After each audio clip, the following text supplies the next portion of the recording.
Good morning বন্ধুরা, তোমরা সবাই কেমন আছো? আশা করি সবাই ভালো আছো। অদিতি বর্মান চ্যানেলে তোমাদের সকলকে স্বাগতম। আজকে একটি নতুন ব্লগ নিয়ে আসলাম। ব্লগটি তোমরা দেখতে থাকো, এনজয় করতে থাকো। আজকে আমি তোমাদের সঙ্গে শেয়ার করব আমরা গ্রামের লোকরা কিভাবে সুকাতি বানাই, সেটাই আমি তোমাদের সঙ্গে শেয়ার করব। পাট পাতার সুকাতি কীরকম করে বানাবো সেটাই তোমাদের সঙ্গে শেয়ার করব। তোমরা ভিডিওটা পুরো দেখবে, কেউ কেটে কেটে দেখবে না। যারা নতুন আছো চ্যানেলটি সাবস্ক্রাইব করে পাশে থাকবে, আমিও তোমাদের পাশে সব সময় থাকব। আজকে এই দেখো, আমি সকালবেলা উঠেছি, আজকে খুব রোদ উঠেছে। এইদিকে জমিতে তো পাট কাটতে হবে, সেই পাট কেটে পাতাগুলো আনলাম বাড়িতে এনে সেই পাতাগুলো সুন্দর করে ছিললাম। ছেঁড়াটা তোমাদের সঙ্গে শেয়ার করিনি, তখন একটু ব্যস্ত ছিল মোবাইলটা, সেইটুকু শেয়ার করতে পারিনি তোমাদের সঙ্গে। পাতাগুলো ছিঁড়ে নিয়ে এইরকম করে কুলোর মধ্যে ডলতে হবে সুন্দর করে। পিঁড়ের মধ্যে ডললেও হয়, তোমরা যেখানেই ডলতে পারো ডলবে। পাট পাতা তোমাদের সঙ্গে শেয়ার করিনি ছেঁড়া, কারণ ভিডিওটা বড় হয়, এই জন্য তোমাদের সঙ্গে শেয়ার করিনি। পাট পাতা ছেড়ে নিয়ে এরকম করে ডলতে হবে, ডলে রোদে শুকাতে দিতে হবে। 3-4 বার ডলতে হবে, একবার না, 3-4 বার ডলতে হবে। এইরকম করে পাতাগুলো 2 হাত দিয়ে ধরে এইরকম করে ডলতে হবে। এইরকম করে যে পিঁড়ার মধ্যে ডললেও হবে, কুলার মধ্যে ডললেও হবে, যে কোনো এক জায়গায় ডললেই হয়ে গেল। আমি প্রথমে কুলার মধ্যে ডললাম অল্প, ডলে পরে আবার পিঁড়ার মধ্যেও ডলছি না। এইরকম করে ডলতে হবে, ডলে রোদে শুকাতে হবে, 3-4 বার শুকাতে দিতে হবে। 3-4 বার এইরকম করে এনে এনে ডলতে হবে, তারপর হয়ে যাবে সুন্দর করে শুকাতি। পরিশ্রম আছে বন্ধুরা, শুধু দেখলে হবে, পরিশ্রম আছে, অনেক পরিশ্রম করতে হয়। তারপর খাবার সময় খুব সুন্দর টেস্টি মজা লাগে, কিন্তু আগে করতে হয়, বুঝলে? এইরকম করে করতে হবে, ডলতে ডলতে দেখবে পাতাগুলো ঝিমড়ে যাবে। এইরকম করে 5-6 বার করে ডলতে হবে। এখনও হয়নি পাতাটা, এই জন্য ডলতেই আছি। হতে থাক, আমি এদিকে তোমাদের সঙ্গে গল্প করতে থাকি। বন্ধুরা, যারা চ্যানেলটি এখনও সাবস্ক্রাইব করোনি তাড়াতাড়ি সাবস্ক্রাইব করে নাও। এরকম করে ডলতে হবে, এটাকে বলে শুকাতি।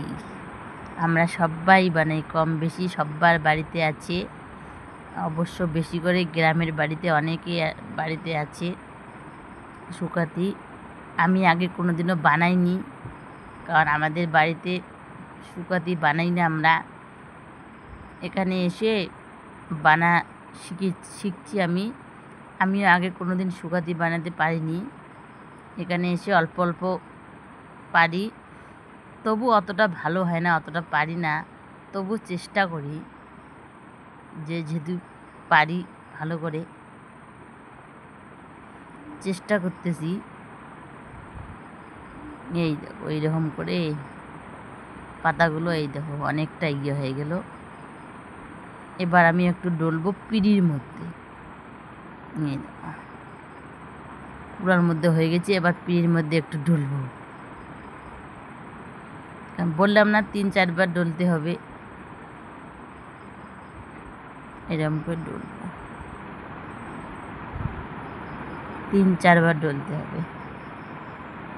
বন্ধুরা, এই পাট পাতার শুকাতি খুব উপকারী একটা জিনিস, এটা খেতে খুব ভালো লাগে। শুকাতির অনেক কিছু খাওয়া যায়, ছ্যাঁকা খাওয়া যায়, ভাজা খাওয়া যায়, ঝোল খাওয়া যায়, এটা একটা খুব উপকারণীয় জিনিস। দেখলে তো এটা শুকাতে দিলাম। শুকাতে দেওয়ার পরে 5 মিনিট পর আবার আনলাম তুলে, এনে আবার ডলাডলি করছি। এটা খুব উপকারী জিনিস, অনেক বছর খাওয়া যায় ঘরে রেখে। তোমরা কৌটা হোক প্যাকেট হোক ভরে রাখবে, যখন তোমাদের ঘরে সবজি থাকবে না বের করে এটাই রান্না করে খাবে।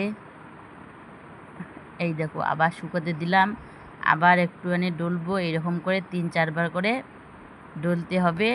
এটা পরিশ্রম একটু করতে হবে, কিন্তু খেতে খুব ভালো লাগবে। উপকারী একটা জিনিস, জানো তো পাট পাতা খেতে খুব ভালো লাগে, উপকার আছে। যেমন শুকাতেও তেমন উপকার আছে। এই দেখো আবার আনলাম তুলে, এনে আবার একটু ডলবো। এরকম করে ডলতে হবে। আজকে আমি তোমাদের সঙ্গে এটাই শেয়ার করলাম যে কীরকম করে আমরা শুকাতি বানাই। পাট পাতা এনে ছিঁড়ে এরকম করে আমরা শুকাতি বানাই, সেটাই তোমাদের সঙ্গে আজকে আমি শেয়ার করলাম। এই পাট পাতা শুকাতি বানিয়ে তোমরাও খাবে, খুব ভালো লাগবে। কে কে বানিয়ে খেয়েছো অবশ্যই কমেন্ট করে জানাবে। এটা একটা উপকারী জিনিস, শরীরের খুব উপকার আসে। এটা ঝোলারও খুব উপকার, সবাই খাবে। এইরকম করে ডলবে। আমি অতটা ভালো করে ডলতেও পারি না। তারপরে শুকাতে দিয়েছি আমি, শুকার পরে এই দেখো এইরকম হয়েছে। এবার এটা আমি কৌটোর মধ্যে এবং প্যাকেটের মধ্যে ভরিয়ে রাখবো। অনেক বছর এটাই খাবো, মানে 1 বছর খাবো। 1 বছর আবার পাট আসবে, আবার নতুন করে বানাবো। এটা 1 বছর খাবো, ঝোল খাবো, ভাজা খাবো, ছ্যাঁকা খাবো। এটা একটা বানিয়েছি, এই যে প্যাকেটে আরও আছে, আরও বানিয়েছি, অনেক বানিয়েছি। আমাদের জমির পাতার শুকাতি কীরকম লাগলো অবশ্যই কমেন্ট করে জানাবে। বন্ধুরা, আজকের ব্লগটি এখানে শেষ করছি। শীঘ্রই তোমাদের সঙ্গে পরের ব্লগে দেখা হবে। তোমরা সবাই ভালো থাকবে, সুস্থ থাকবে। টাটা।